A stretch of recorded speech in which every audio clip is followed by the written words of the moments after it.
નમસ્કાર વિદ્યાર્થી મિત્રો, આજે આપણે વાત કરવાની છે ઘણા વિદ્યુત ભારો વચ્ચે બળો. અગાઉ આપણે કુલમ્બનો નિયમ શીખી ગયા છે કે બે સ્થિર બિંદુવત વિદ્યુત ભારો વચ્ચે લાગતું વિદ્યુત બળ અથવા એવું કહ્યું કે કુલમ્બ બળ કેટલું હોય. તો એના માટે આપણે વાત કરી હતી કે આ બળ છે એ F બરાબર K Q1 ઇન્ટુ Q2 છેદમાં R નો સ્ક્વેર એકમ સદિશ R. કુલમ્બનો નિયમ સદિશ સ્વરૂપે આપણે શીખી ગયા કે આ એક Q1 વિદ્યુત ભાર છે, આ એક Q2 વિદ્યુત ભાર છે, એની વચ્ચેનું અંતર R12 છે અથવા R નામ આપો. આ બે વિદ્યુત ભારો વચ્ચે કુલમ્બ બળ કેટલું લાગે તો એના માટે આપણે આ રીતનું સૂત્ર જોયું. કેની કિંમત લખતા હતા 1/4πε0 Q1 ઇન્ટુ Q2 છેદમાં R નો સ્ક્વેર એકમ સદિશ R. આ આપણે કુલમ્બનો નિયમ સદિશ સ્વરૂપે શીખી ગયા. અર્થ એવો છે કે આ રીતે બે સ્થિર બિંદુવત વિદ્યુત ભાર હોય, આ રીતે શૂન્ય અવકાશમાં બે સ્થિર બિંદુવત વિદ્યુત ભાર હોય તો આપણે એમ કહીએ કે એના વચ્ચે કેટલું બળ લાગે. તો F બરાબર 1/4πε0 Q1 ઇન્ટુ Q2 છેદમાં R નો સ્ક્વેર અને એકમ સદિશ R. બરાબર, આપણો આ બળ છે, બળ એ સદિશ રાશિ છે એટલે આપણે અહીંયા એકમ સદિશ R લખ્યો છે. આનો અર્થ એવો થશે કે એકમ સદિશ R ની જે દિશા છે એ દિશામાં આપણું આ બળ લાગતું હશે. વિદ્યાર્થી મિત્રો, આ બે વિદ્યુત ભારો વચ્ચે લાગતું કુલમ્બ બળની વાત હતી, બે જ વિદ્યુત ભારો વચ્ચે. હવે અહીંયા આપણે એવું કીધું છે કે ઘણા વિદ્યુત ભારો વચ્ચે લાગતા બળો. તો એના માટે સૌથી પહેલાં આપણે એક આકૃતિ વિચારી કે અહીંયા ધારો કે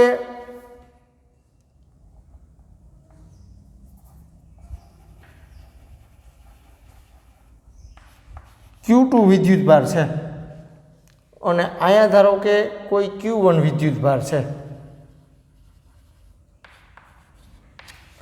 અને અહીંયા માનો કે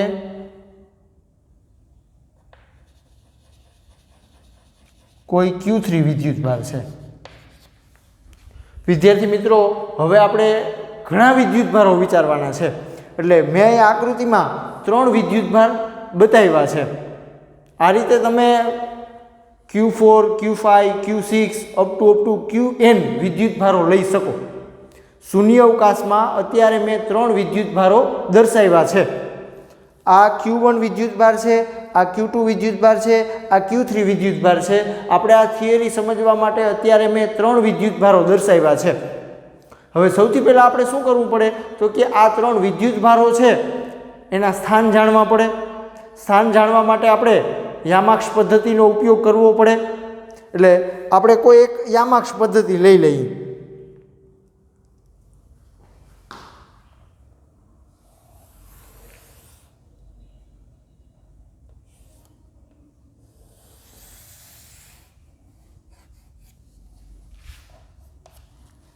આ રીતે આપણે કોઈ એક યામાક્ષ પદ્ધતિ લઈ લઈએ. આ યામાક્ષ પદ્ધતિનું ઉગમ બિંદુ. હવે આ જે આપણો વિદ્યુત ભાર છે, આ જે વિદ્યુત ભાર છે એના સ્થાન માટે આપણે સ્થાન સદિશ R2 દર્શાવી દઈએ. બીજા વિદ્યુત ભારનો સ્થાન સદિશ એટલે R2. એવી રીતે આ પેલો વિદ્યુત ભાર છે એને ઉગમ બિંદુને જોડી તો આને સ્થાન સદિશ કહેવાય. આ જે સ્થાન સદિશ છે એનું નામ આપણે R1 આપી દઈએ. એવી રીતે આ ત્રીજો વિદ્યુત ભાર છે એના સ્થાન માટે આપણે સ્થાન સદિશ R3 નામ આપી દઈએ.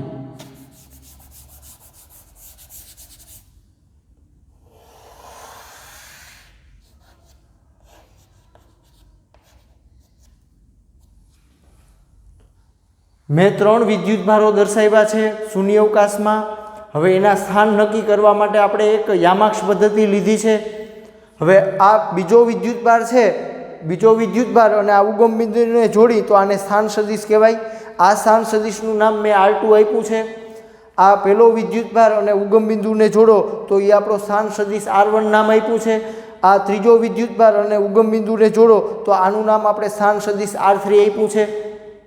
આ રીતે આપણે વિદ્યુતભારોના સ્થાન નક્કી કરી નાખ્યા. હવે અહીંયા આપણો પ્રશ્ન શું છે તો કે કોઈ એક વિદ્યુતભાર પર અન્ય વિદ્યુતભારો વડે લાગતું કુલ બળ કેટલું હોય.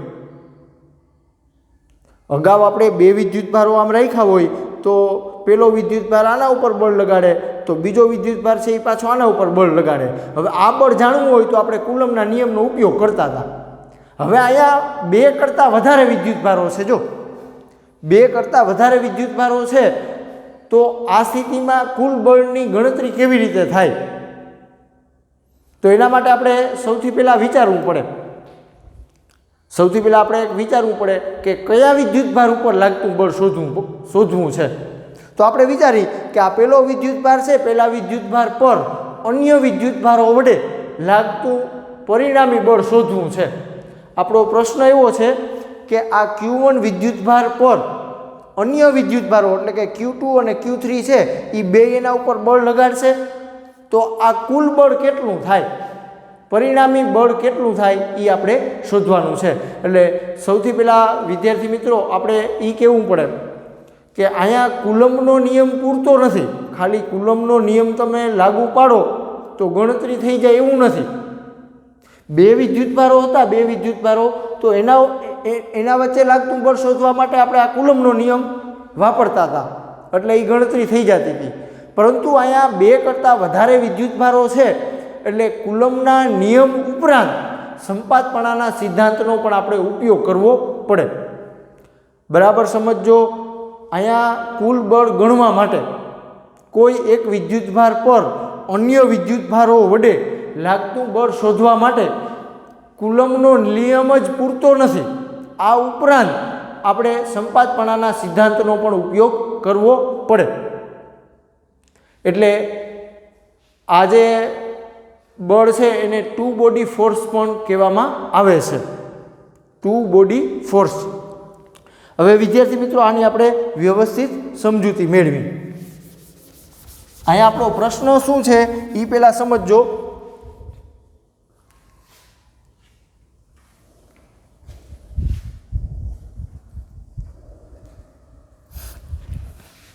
પ્રશ્ન આપણો એવો છે કે Q1 વિદ્યુતભાર પર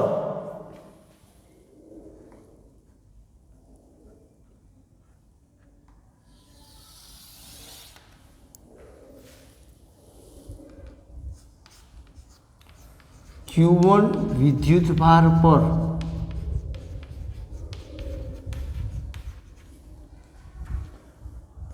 Q2 અને Q3 વિદ્યુતભારો વડે લાગતું પરિણામી બળ કેટલું થાય. કહેવાનો મતલબ એવો છે કે આ એક વિદ્યુતભાર છે, આ એક વિદ્યુતભાર એના ઉપર આ અન્ય વિદ્યુતભારો બળ લગાડે તો આ વિદ્યુતભાર ઉપર પરિણામી બળ કેટલું થાય. હવે આના માટે સૌથી પહેલાં આપણે ગણતરી શેની કરવી પડે તો કે આ બીજો વિદ્યુતભાર છે આપણો, આ બીજો વિદ્યુતભાર એ પહેલા વિદ્યુતભાર ઉપર બળ લગાડે છે. બીજો વિદ્યુતભાર છે, આ બીજો વિદ્યુતભાર એ પહેલા વિદ્યુતભાર ઉપર બળ લગાડતો હશે તો આ બળ જાણવું પડે. એવી રીતે આ ત્રીજો વિદ્યુતભાર છે, ત્રીજો વિદ્યુતભાર તો એ પણ પહેલા વિદ્યુતભાર ઉપર બળ લગાડતો હશે તો આ પણ આપણે જાણવું પડે. એટલે સૌથી પહેલાં આપણે એવું વિચારી કે Q2 વિદ્યુતભાર વડે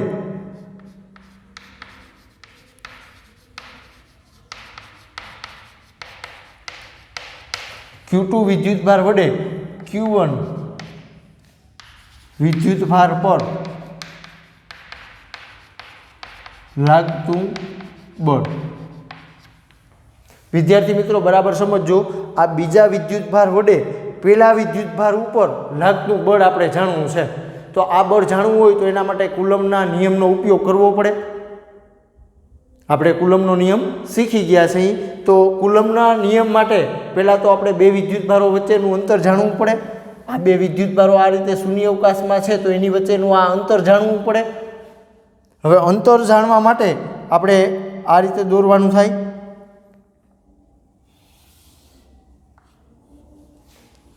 હવે આ બીજા વિદ્યુતભાર વડે પહેલા વિદ્યુતભારની વાત છે એટલે આને સ્થાન સદિશ આપણે R12 આપી દઈએ। આ સદિશને નામ જો ઊંધું બીજા વિદ્યુતભાર વડે પહેલા વિદ્યુતભાર પર લાગતું બળ, બરાબર, એ રીતે આપણે બોલી શકીએ। એટલે અહીંયા સદિશ છે, સદિશ એનું નામ આપણે 12 આપવાનું થાય। આ બે વિદ્યુતભારો વચ્ચેનું અંતર થયું।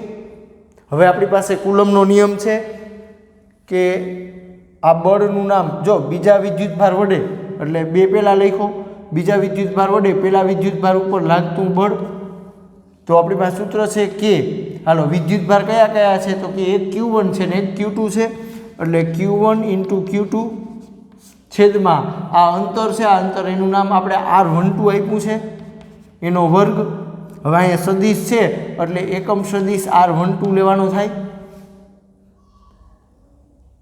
વિદ્યાર્થી મિત્રો બરાબર સમજો, આ બે વિદ્યુતભારો છે એની વચ્ચે માનો કે આમ અપાકર્ષણ થાય છે તો આ વિદ્યુતભાર વડે આના ઉપર લાગતું બળ છે એની દિશા આમ આવશે।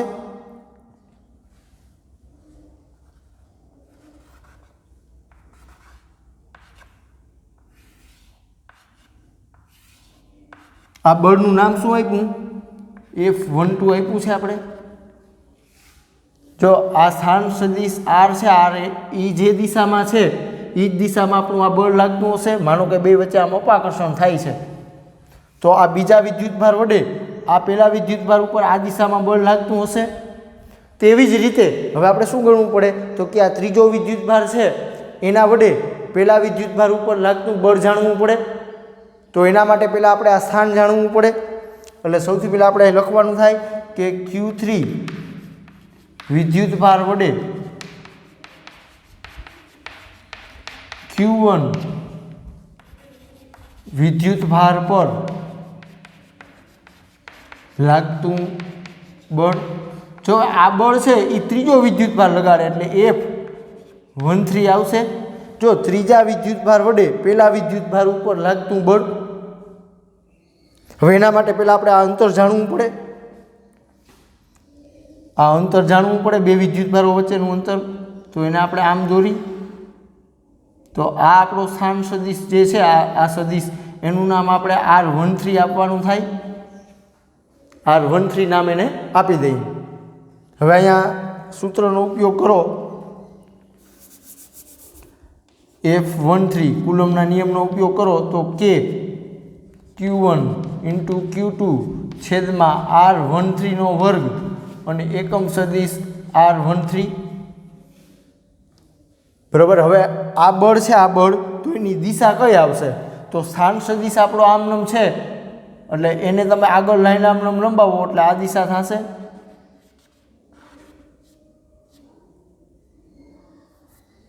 આ લાઈન છે એને તમે આમનમ આગળ લંબાવતા જાઓ તો આ બળ આપણું F13 થયું।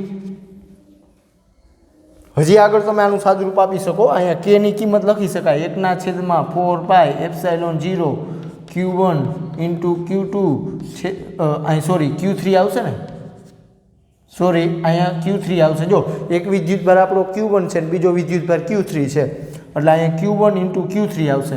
Q1 × Q3 R13 નો વર્ગ અને એકમ સદિશ R13 આવશે। અહીંયા પણ તમે k ની કિંમત લખી શકો, બરાબર। અહીંયા પણ તમારે k ની કિંમત લખવી હોય તો તમે અહીંયા લખી શકો 1/4πε0 આની જગ્યાએ। હવે તમે જોઈ શકો કે આ એક વિદ્યુતભાર છે એના ઉપર એક બળ આમ લાગ્યું છે, જો આમ, અને બીજું એક બળ આમ લાગ્યું છે। આ એક વિદ્યુતભાર Q1 છે એના ઉપર આ રીતે બે બળો લાગ્યા છે તો અહીંયા હવે પરિણામી બળ કેટલું થાય? અહીંયા હવે પરિણામી બળ કેટલું થાય તો એના માટે આપણે સમાંતર બાજુ ચતુષ્કોણના નિયમનો ઉપયોગ કરવો પડે। સમાંતર બાજુ ચતુષ્કોણના નિયમનો ઉપયોગ કરવો પડે। તમે જોઈ શકો કે આ જેવો સદિશ છે એવો જ સદિશ આપણે અહીં દોરી નાખવાનો। આ જેવો સદિશ છે એવો જ સદિશ હું અહીં દોરું.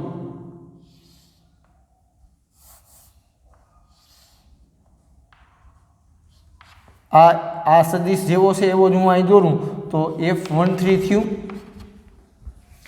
હવે આ એક સદિશ છે, આ એક સદિશ એનો શીર્ષ ભાગ છે, શીર્ષ ભાગ, આ શીર્ષ ભાગ છે, અહીંયા બીજા સદિશનો પૂછ ભાગ આવ્યો. તો આ બે સદિશ છે એનો પરિણામી સદિશ આપણને આ રીતે મળે. આ પરિણામી સદિશનું નામ આપણે F1 આપી દઈએ. વિદ્યાર્થી મિત્રો, આને સંપાતપણાનો સિદ્ધાંત કહેવાય. તમે જોઈ શકો કે આ એક વિદ્યુતભાર હતો, એના ઉપર એક બળ આમ લાગે છે F12, બીજું એક બળ આમ લાગે છે F13. તમે જોઈ શકો આ રીતે છે. એક બળ આપણું આમ લાગે છે F12, એક બળ આપણું આમ લાગે છે 13. હવે આ એક વિદ્યુતભાર છે એના ઉપર બે બળો લાગે છે, તો એનું પરિણામી બળ કેટલું થાય? તો એના માટે આપણે સમાંતર બાજુ ચતુષ્કોણના નિયમનો ઉપયોગ કરવો પડે. બરાબર, બે સદિશોના સરવાળાની રીત પણ આપણે આવી ગઈ, ત્રિકોણની રીત અને સમાંતર બાજુ ચતુષ્કોણની રીત. એ તમે 11 સાયન્સમાં શીખ્યા. તો શું કરવાનું? આ જેવો સદિશ છે એવો સદિશ અહીં દોરવાનો, એટલા જ મૂલ્યનો અને એ જ દિશામાં. તો આ એક સદિશનો શીર્ષ ભાગ છે, અહીંયા આ બીજા સદિશનો પૂછ ભાગ આવ્યો, તો એ બેયનો પરિણામી સદિશ આપણને આ મળે. આને સંપાતપણાનો સિદ્ધાંત કહેવાય. સિદ્ધાંત શું થયો? કોઈ એક વિદ્યુતભાર પર, જો કોઈ એક વિદ્યુતભાર આપણો Q1, આપણે અહીંયા સમજવા માટે Q1 લીધો છે, કોઈ એક વિદ્યુતભાર પર અન્ય વિદ્યુતભારો છે, અન્ય વિદ્યુતભારો એ જે બળ લગાડે, આ બળો જે લાગે એનું પરિણામી બળ કેટલું હોય? તો કે દરેક કુલંબ બળના સ્વતંત્ર સદિશ સરવાળા જેટલું હોય છે. સદિશ સરવાળા જેટલું હોય છે. આ વાક્ય ખૂબ જ મહત્વનું છે, કારણ કે ક્યારેક બાદબાકી થશે, ક્યારેક સરવાળો એમાં આવશે. એટલે જો મેં અહીંયા સંપાતપણાના સિદ્ધાંત લખ્યો છે, જ્યારે કોઈ વિદ્યુતભાર પર એક કરતાં વધારે કુલંબ બળો લાગે, જો અહીંયા બે કુલંબ બળો મેં દર્શાવ્યા છે, એક કરતાં વધારે કુલંબ બળ લાગતા હોય ત્યારે પરિણામી કુલંબ બળ કેટલું હોય? તો કે દરેક સ્વતંત્ર કુલંબ બળના સદિશ સરવાળા જેટલું હોય છે. આ પરિણામી કુલંબ બળ જે મળ્યું એ કેટલું હોય? તો કે એ બધેના સદિશ સરવાળા જેટલું હોય છે. આને સંપાતપણાનો સિદ્ધાંત કહેવામાં આવે. એટલે અહીંયા પરિણામી બળ આપણે ગણવું હોય, Q1 વિદ્યુતભાર પર લાગતું પરિણામી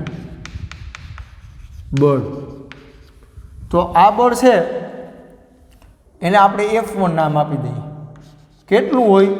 તો કે આ બેયના સદિશ સરવાળા જેટલું હોય, F12 અને F13 ના સદિશ સરવાળા જેટલું હોય. અથવા તમે એમ કહો કે સમાંતર બાજુ ચતુષ્કોણના નિયમનો ઉપયોગ કરો તો F12 પ્લસ સદિશ F13. હવે F12 અને F13 સદિશ એ આપણે શોધ્યા છે, એની આપણે આમાં કિંમત મૂકવી પડે.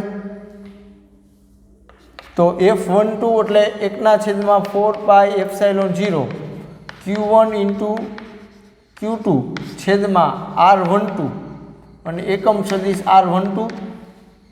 હવે F13 આપણે શોધ્યો છે, એની કિંમત મૂકવાની થાય 1/4πε0 Q1 ઇન્ટુ Q3 આવશે અહીંયા છેદમાં R13 અને એકમ સદિશ R13.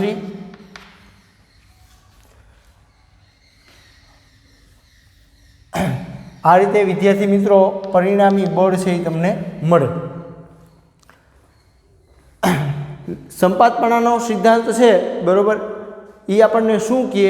તો કે કોઈ એક વિદ્યુતભાર પર, આ કોઈ એક વિદ્યુતભાર છે એના ઉપર અન્ય જેટલા વિદ્યુતભારો હોય, આપણે અહીંયા 3 વિદ્યુતભારો કુલ દર્શાવ્યા છે, આ રીતે n વિદ્યુતભારો હોય તો બધા વિદ્યુતભાર છે એ Q1 ઉપર બળ લગાડશે. હવે આ બળ લગાડે તો એનું પરિણામી બળ કેટલું થાય? તો કે દરેક સ્વતંત્ર વિદ્યુતભારોના જે કુલંબ બળ છે એનો આપણે સદિશ સરવાળો કરવો પડે. આ નિયમ છે એ આપણા માટે ખૂબ જ મહત્વનો છે. પહેલું વાક્ય હું બોલ્યો હતો કે ખાલી 2 વિદ્યુતભારો હોય શૂન્યાવકાશમાં 2 વિદ્યુતભારો તો એના માટે કુલમ્બના નિયમનો આપણે ઉપયોગ કરી અને કુલ બળ ગણી શકાય છે। પણ જો 2 કરતાં વધારે વિદ્યુતભારો હોય, 4 વિદ્યુતભારો હોય કે 10 વિદ્યુતભારો હોય કે n વિદ્યુતભારો હોય, આ રીતે 2 કરતાં વધારે વિદ્યુતભારો હોય અને પછી કોઈ એક વિદ્યુતભાર પર અન્ય વિદ્યુતભારો વડે લાગતું બળ શોધવું હોય તો ફક્ત કુલમ્બનો નિયમ જરૂરી નથી, એની સાથે આપણે સંપાતપણાના સિદ્ધાંતનો પણ ઉપયોગ કરવો પડે। એટલે અહીંયા આપણે આ ઘણા બધા વિદ્યુતભારો હોય તો એના માટે કુલમ્બનો નિયમ અને સંપાતપણાનો સિદ્ધાંત આ 2 નિયમની જરૂર પડે। હવે અહીંયા જે બળ છે બરાબર એને ટુ બોડી ફોર્સ તરીકે પણ ઓળખવામાં આવે છે, બરાબર સમજો, ટુ બોડી ફોર્સ।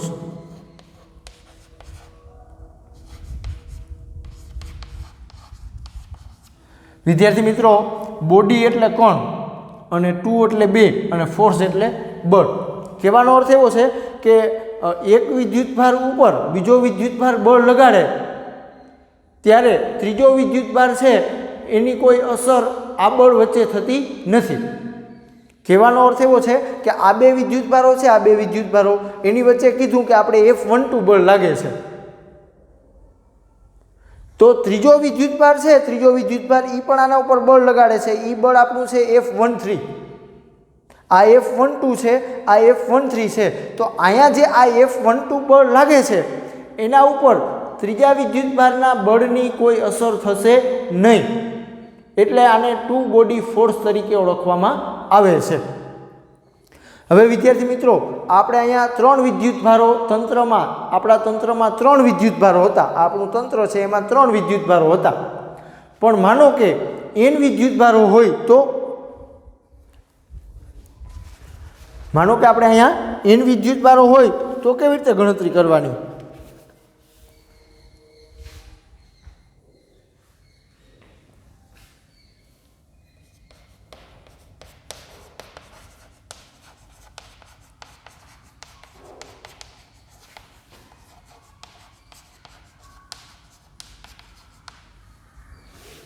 આપણું તંત્ર છે બરાબર, એમાં માનો કે n વિદ્યુતભારો છે, Q1 Q2 Q3 Q4 Q5 up to Qn બરાબર। આપણા વિદ્યુતભારો છે એ આ રીતે છે, Q1 Q2 Q3 up to Qn વિદ્યુતભારો।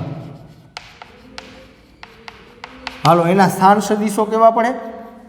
R1 R2 R3 up to Rn સ્થાન સદિશો। જો આ વિદ્યુતભારો છે એના સ્થાન માટે આપણે સ્થાન સદિશો દર્શાવ્યા છે। હવે Q1 વિદ્યુતભાર ઉપર અન્ય વિદ્યુતભારો વડે લાગતું બળ જાણવું હોય તો શું કરવું પડે? આપણે આમ સરવાળો કરવો પડે, F1 બરાબર F12 plus F13 plus F14 plus up to plus F1n, આ રીતે થશે। જેવી રીતે અહીંયા આપણે 2 વિદ્યુતભારો લીધા હતા તો એના બળનો સરવાળો કર્યો, અહીંયા n વિદ્યુતભારો છે તો એ બધેનો આ રીતે આપણે સરવાળો કરવો પડે। હજી આગળ સાદુરૂપ આપો તો F12 એટલે 1/4 પાઈ એપ્સિલોન 0 Q1 ઇન્ટુ Q2 છેદમાં R12 નો વર્ગ એકમ સદિશ R12 પ્લસ F13 એટલે 1/4 પાઈ એપ્સિલોન 0 Q1 ઇન્ટુ Q3 આવશે અહીંયા છેદમાં R13 એનો વર્ગ અને એકમ સદિશ R13 આવશે plus up to plus 1/4 pi epsilon 0 Q1 into Qn છેદમાં R1n નો વર્ગ એકમ સદિશ R1n। આ રીતે બધા બળો હોય એનો આપણે સદિશ સરવાળો કરવો પડે। હજી આપણે આનાથી આગળ વ્યાપક સ્વરૂપ લખવું હોય તો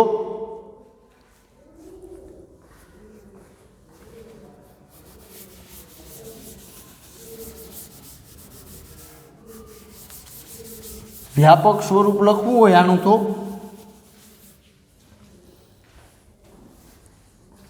તો જો આ બધેનો સરવાળો છે એટલે તમે સિગ્માનો ઉપયોગ કરી શકો.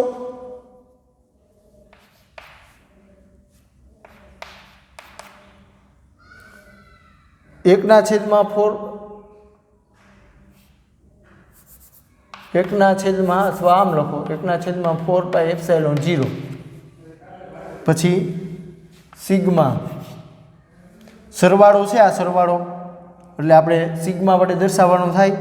સૂત્ર શું બન્યું તો કે Q1 તો બધેમાં છે. જો અહીં Q1 છે, અહીં Q1 છે, અહીંયા પણ Q1 છે, એટલે Q1 તમે અહીંયા પણ લખી શકો.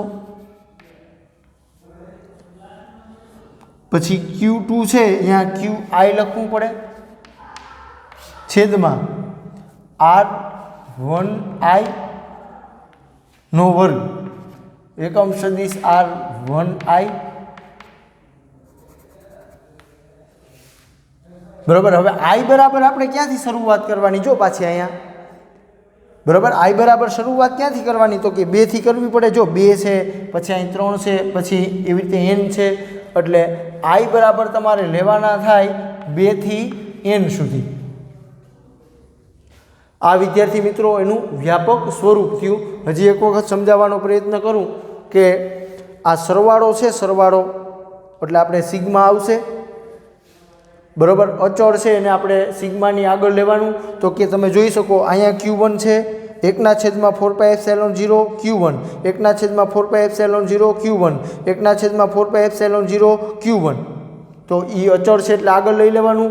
સિગ્મા I બરાબર 2 થી n સુધી લેવાનું. બરાબર. હવે બદલે છે શું તો કે અહીંયા Q1, અહીં Q2 છે, પછી અહીં Q3 છે, જો પછી એવી રીતે Qn છે, તો અહીંયા QI લેવો પડે.